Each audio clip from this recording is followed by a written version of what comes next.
Bonjour à tous et bienvenue sur la chaîne de Founy. Est-ce qu'on en parle les gars de la gueule de Benoît Saint-Denis, de BSD?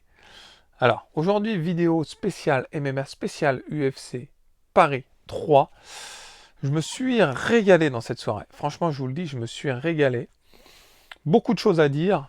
On va évoquer évidemment le cas de BSD où j'ai vraiment des choses intéressantes à évoquer. On va revenir quand même sur la soirée. Il y a eu quand même de beaux matchs, dont un qui m'a fait vraiment plaisir. C'est le cas de Faresiam, que je suis depuis déjà un bon laps de temps. Beaucoup le critiquaient. Hein. Je tiens à vous préciser qu'au moment de rentrer dans le combat, il avait quand même 5 victoires en UFC, 2 défaites, ce qui n'est pas du tout honteux, très loin d'être honteux. C'était le palmarès de BSD à l'UFC. Donc en soi, déjà c'était du solide. Et là, pendant le combat, on a vu vraiment, moi je trouve qu'on a pu mettre en avant un Fares solide au sol pour la défense. Dès le début du premier round, il a été extrêmement solide. J'ai même eu peur à un moment donné. Ça tourne en sa défaveur, clairement. C'était compliqué, ça a duré au sol. Mais après ce moment un peu délicat du premier round, ça y est. Le combat n'avait plus le même sens. Il a archi dominé, que ce soit en striking, évidemment, très très fort en pied-point, extrêmement fort, pied-point, genou. Il a tenté plusieurs fois des sautés de genoux dès le début. J'ai l'impression qu'après le combat, ce laps de temps du premier round, il est parti au feeling. Il est parti, il s'est lâché, il s'est fait plaisir. On le voit même travailler au sol, tenter des tentatives d'étranglement. Ça m'a fait plaisir, les gars. Ça m'a fait extrêmement plaisir. Son adversaire au niveau du cardio, il était extrêmement limité, ça s'est senti. Et au contraire, on a vu un Fares extrêmement préparé. Extrêmement préparé.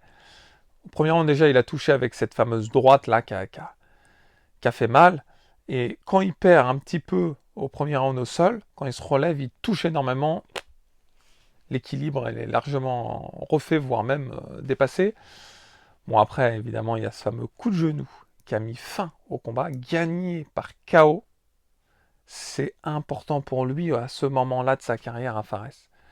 Il a été chercher non seulement un gros billet, ça fait plaisir d'un point de vue pesos, mais surtout, il rentre dans le cœur de l'UFC, il rentre dans les mœurs et dans l'esprit des gens. Je trouve qu'il n'est pas assez connu en France, les gars. Faresiam mérite d'être vraiment connu davantage en France. Quand j'évoquais le personnage il y a quelques semaines avant l'UFC Paris 3, mes potes me disaient « Ah bon, c'est qui ?» Donc là, on rentre un peu plus dans « on le reconnaît ». Surtout dans cette catégorie qui est très compliquée, les gars. Il y a du niveau, il y a du level. Bon, on va continuer, les amis. Bon, il y a Ivanov qui a combattu. Très important, cette troisième victoire consécutive à l'UFC. Ça va lui permettre certainement une revanche contre Strickland. Une revanche qu'on attend tous avec impatience. Strickland, il a été totalement irrespectueux. Ça a été de l'irrespect absolu. Et je pense que Ivanov, il a à cœur, peut-être même plus que la ceinture, il a à cœur de vouloir la prendre, cette revanche. Il a des comptes à rendre. Et on le sent, parce que là, il est revanchard déjà dans ses combats pour obtenir cette revanche. Donc ça, c'est plutôt bon signe, je l'espère en tout cas. Derrière, on a eu un Gomis. Alors le combat, il fallait avoir du cardio dans le combat de Gomis. Gomis, beaucoup décrié également. Moi, je trouve qu'il a été solide. Il a été solide mentalement ce soir. Enfin, au moment où vous allez regarder la vidéo, ça sera peut-être 2 jours après. Mais il a été vraiment solide mentalement et physiquement. Et c'est ça qu'il faut retenir. C'est, malgré la difficulté, il a maintenu le cap. Et physiquement, au niveau du cardio, il a réussi à maintenir le cap également. Son adversaire aussi. Donc ça a donné un beau combat. Mais Gomis, en soi, il peut sortir la tête haute de cette soirée. Bon, les amis, on va parler de BSD. Alors, Benoît Saint-Denis. On va dire un porte-drapeau En MMA, il n'y en a pas beaucoup des porte-drapeaux à l'UFC. Hein, moi, je voyais pendant très longtemps Cyril Gane. Cyril Gane, BSD, surtout dans cette catégorie de BSD qui est pas simple. Hein. Et pour le coup, on sait tous hein, la défaite qu'il a subie récemment, qui a été frappante, un KO contre un ancien de l'UFC, mais extrêmement solide, un ancien qui a fait des combats contre les plus grands. Donc il n'y avait pas de honte non plus à se recevoir ce KO sur un contre comme ça. C'est un combat, c'est un sport où tout est possible, les gars. Tout est possible. C'est pas comme la boxe anglaise où la technicité est super importante. Usyk, il est invaincu, etc. Mais en MMA, il y a ce risque qui est encore plus important qu'en boxe anglaise. Beaucoup plus important. Il y a la soumission, il y a le KO qui peut venir de n'importe où. On peut être fort en striking, point. On peut se revoir un coup de pied qui sort de l'espace ou un coup de genou. Là, en plus, les coups de coude étaient autorisés. Bref. On va venir au combat de cette soirée. Contre le Brésilien. Alors, que dire? Beaucoup de choses à dire. Un premier round des enfers. Cauchemardesque. Le premier round, j'ai dit what? Dégoûté pour Benoît Saint-Denis. En gros, déjà, je trouve qu'il n'a pas réussi à bien s'exprimer avant d'aller au sol. Il a essayé. C'est pas comme si il avait rien tenté. Mais quand il est parti au sol, aïe, aïe, aïe, aïe, j'ai eu mal pour lui, les gars. J'étais gêné. C'était un moment malaisant, effrayant, parce que il se reçoit des coups de coude, il se reçoit des patates, il peut rien faire, il se tente sur le ventre, il se reçoit, paf, dans la tête, il se met sur le dos, pareil, encore pire même. C'était cauchemardesque. On commence à voir la tête de BSD, paf, paf, paf, ouvert là, ouvert là, ouvert là. J'ai dit, l'arbitre, il va arrêter le combat. Dès le premier round. Ça a été long, les gars. C'était une descente aux enfers. Et on a l'impression que BSD, à ce moment-là, il se dit, c'est pas grave, je reste au sol le temps nécessaire. On a vu par le passé, dans les années 90, des mecs restaient au sol 15 minutes, les gars. Donc là, il a dû se dire, tant pis, je vais attendre je vais faire ce que je peux. Et après, au deuxième round, ça sera un autre match.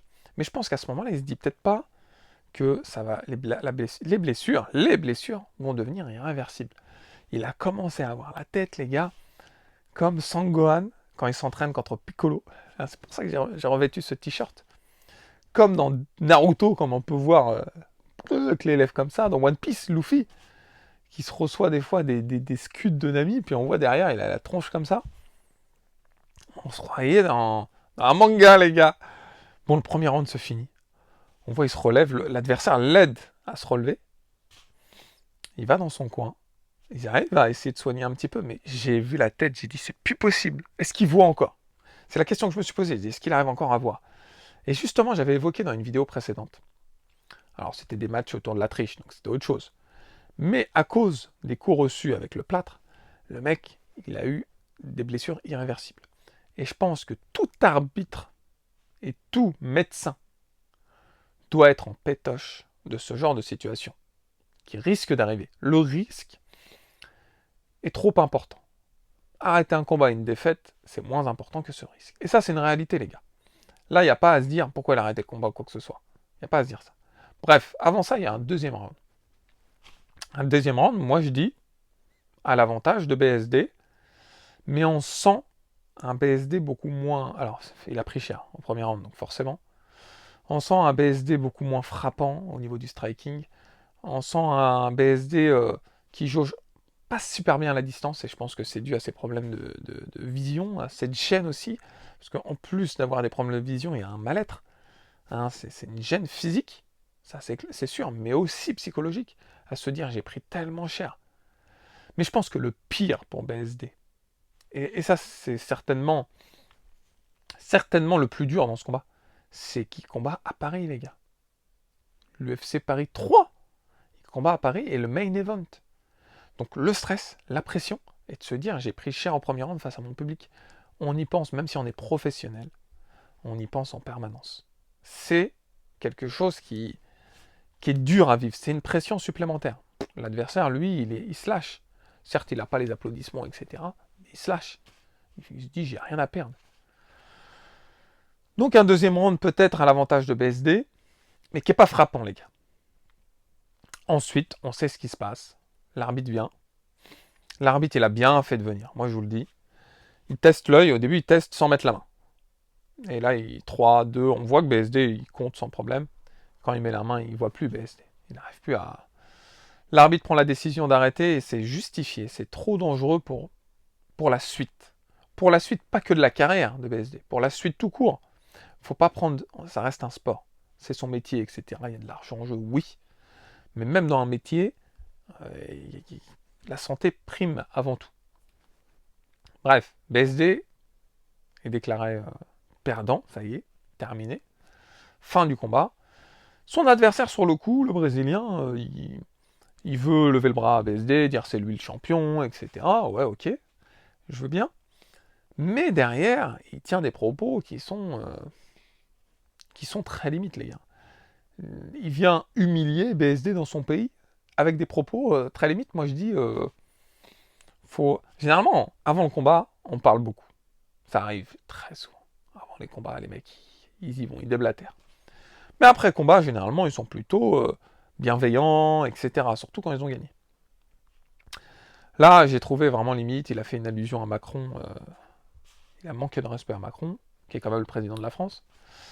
Et en faisant surtout un lien avec le contexte historique et religieux, parce que lui, il doit être extrêmement religieux. J'ai trouvé ça, déjà, ça n'avait pas de sens de le dire, à part pour provoquer et narguer un peu les Français. BSD, il a pris cher chez lui, c'est dur.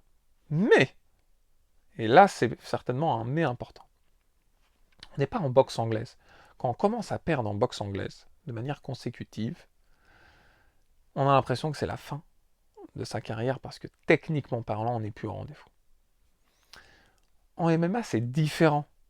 Que ce soit une défaite par un KO explosif d'un coup, ou que ce soit un arrêt de l'arbitre lié à une blessure, ça ne veut pas dire que le boxeur il est fini, loin de là.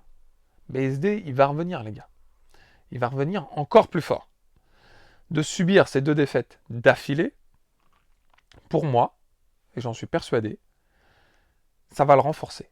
Ça va le renforcer énormément. Comme d'anciens champions UFC ont été renforcés après des défaites.